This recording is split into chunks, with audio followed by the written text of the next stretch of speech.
Agribusiness in Ireland accounts for an enormous amount of employment, about 160,000 people. It's about 8% of GDP. It contributes hugely to the exports of the Irish economy. Those exports are underpinned by farmers. There's over 110,000 farmers in this country. And it's a vast range of businesses, from globally successful multinationals who have spin-offs and create massive employment in Ireland, to a lot of smaller specialised producers who have great potential for the future.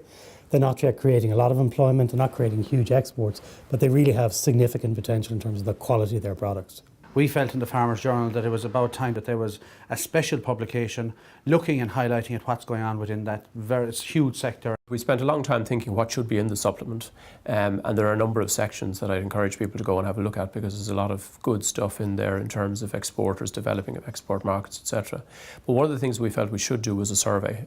We thought there were two purposes. Number one, a snapshot as to what the temperature, if you like, is of Irish agribusiness today and the leaders of Irish agribusiness, what they think. And then secondly, to enable us to have a baseline for developments in surveys in future years. And it's probably, as far as I know, the first all-Ireland agribusiness report looking at companies both north and south. And I think that's important as well, because we have more that brings us together rather than divides us. The things that came from the survey is that people are very optimistic, refreshingly optimistic maybe, in terms of the doom and gloom out there at the moment. A lot of refreshing optimism from the leaders of the sector. Most of them intend to grow their businesses. Most of them are confident that their businesses will grow well in excess of the expected growth rate of the Irish economy. In general, people felt that government were doing quite a lot. But there's obviously always room for improvement. And in terms of opening offices, Board B offices in markets, developing markets where there isn't a presence on the ground at the moment, things like that are important. Things like developing export credit insurance and making it more affordable and amenable to companies. There's things like that that can and do make a big difference to companies, especially small companies trying to develop markets. And that's why there's more the government can do and should be doing, because it has that domino effect right through the economy. Over 2/3 of the companies that we surveyed expect to be adding employees in the next 12 months. And that has to be significant in the context of Ireland and our unemployment rate.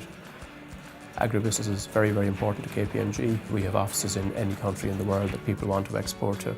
And that's often maybe the first port of call for people to us, in terms of, you know, I need a contact in China, or I need one in Indonesia, or I need one in Peru. And we can obviously deliver on that. Without wanting to be overly dramatic about it, the decisions that we make now in terms of Ireland's agribusiness are decisions that are going to have far-reaching effects in terms of the ability of Ireland to develop, get back to where it was, get back into growth, and very much it'll be the future for ourselves and our children.